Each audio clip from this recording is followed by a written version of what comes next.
పొట్ట చేత పట్టుకుని ఉపాధి కోసం విదేశాలకు వెళ్లినవారు అష్టకష్టాలు పడుతున్నారు.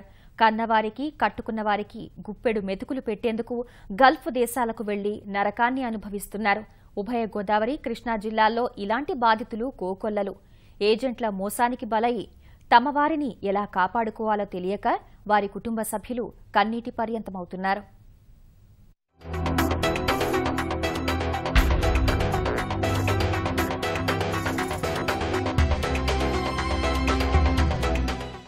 ఉపాధి కోసం పల్లెల నుంచి విదేశాలకు వెళ్లిన వారు అష్టకష్టాలు పడుతున్నారు. ఏజెంట్ల మోసానికి బలై తిరిగి రాలేక ఇబ్బందులు పడుతున్నారు.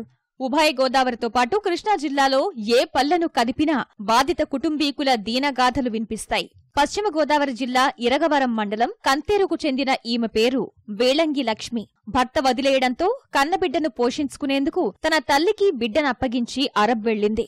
అక్కడ ఏజెంటు మోసానికి బలై మలేషియా చేరింది. వెళ్లిన 2 నెలలకు కుటుంబ సభ్యులకు ఫోన్ చేసి మాట్లాడింది. తర్వాత ఆచూకీ లేదు.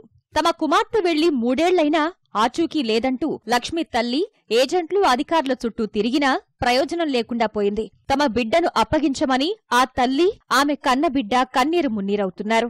మలేషియాలో లక్ష్మిని అమ్మేసుంటారని స్థానికులు అనుమానిస్తున్నారు. పంపించారండి. వెళ్ళి 3వ సంవత్సరం జరుగుతుందండి. 2 నెలలు మాత్రం ఫోన్ చేసిందండి. తర్వాత ఫోన్ లేకోకుండా వాళ్ళ ఇంటి చుట్టూరు తిరిగి పంపిండి. అందరూ కలెక్టర్ గారి దగ్గరికి వెళ్ళామండి. మా అమ్మాయిని సొంతంగా పంపించమని కలెక్టర్ గారి దగ్గర నుంచి వచ్చాక చెప్తామన్నారండి. కానీ మా అమ్మాయి మట్టుకు ఇప్పుడు మట్టుకు దయచేసి మాకు ఎవరు రెస్పాండ్ ఇవ్వలేదండి. మా అమ్మను విదేశాలకు పంపించారు. కలెక్టర్ గారి దగ్గరికి వెళ్ళి కేసు పెట్టాము. అన్ని తిరిగి అప్పుడు కేసు పెడతాము. మా అమ్మను మలేషియాలో అని చెప్పారండి. మా అమ్మ వివరాలు తెలుసుకోండి.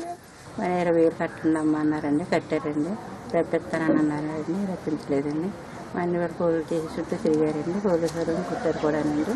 ఎక్కడికి వెళ్ళమంటే అక్కడికి వెళ్ళారండి. మొత్తానికి అక్కడ తిరగడానికి తోటలేదండి. మరి ఎక్కడ ఉందో ఏంటి, మరి ఆ అమ్మాయిని అమ్మేశారు, మరి ఏం చేశారు కూడా ఎవరికి తెలియదండి. తణుకు మండలం తేతలికి చెందిన ఇతని పేరు ఇచ్చాపురం చిన్నారావు. విద్యుత్తు పనుల్లో సహాయకుడిగా పనిచేసేందుకని దుబాయ్ వెళ్లాడు. అక్కడకు వెళ్లాక ఏజెంట్ మోసం చేశాడని తెలిసింది. విధిలేని పరిస్థితుల్లో కూలీగా మారి పనిచేస్తున్నాడు. యజమాని డబ్బులివ్వకపోగా కనీసం తిండి కూడా పెట్టడం లేదు. తన దీన స్థితిని కుటుంబ సభ్యులకు వివరించి రక్షించాలని ప్రాధేయపడ్డాడు. చిన్నారావును బతికించుకునేందుకు కుటుంబ సభ్యులు ప్రజాప్రతినిధుల చుట్టూ కాళ్లరిగేలా తిరుగుతున్నారు. ఇక్కడ ఏజెంట్ ఏమో ఎలక్ట్రికల్ హెల్పర్ అని చెప్పి పంపించారండి.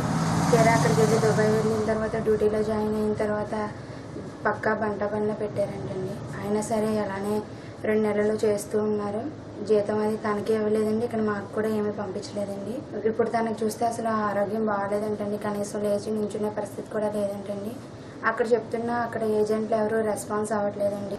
మాకు ఇంకెవరూ లేరండి. తను తప్పితే తనని ఇక్కడికి రప్పించమని. విదేశాల్లో వివిధ కారణాల వల్ల చిక్కుకుపోయిన వారిని ప్రముఖ శాస్త్రవేత్త పుల్లారావు స్వస్థలాలకు రప్పించేందుకు కృషి చేస్తున్నారు. 2003 నుంచి ఇప్పటి వరకు సుమారు 750 మంది బాధితులను స్వస్థలాలు వచ్చేలా చేశారు. ఉపాధి కోసం విదేశాలకు వెళ్లాలనుకునేవారు అవగాహనతో పోవాలని సామాజిక కార్యకర్తలు సూచిస్తున్నారు. మోసాలకు బలై విదేశాల్లో చిక్కుకుపోయిన వారిని స్వస్థలాలకు రప్పించేందుకు ప్రభుత్వాలు చొరవ చూపాలని బాధిత కుటుంబీకులు వేడుకుంటున్నారు. మోసం చేస్తున్న ఏజెంట్లను కఠినంగా శిక్షించాలని కోరుతున్నారు.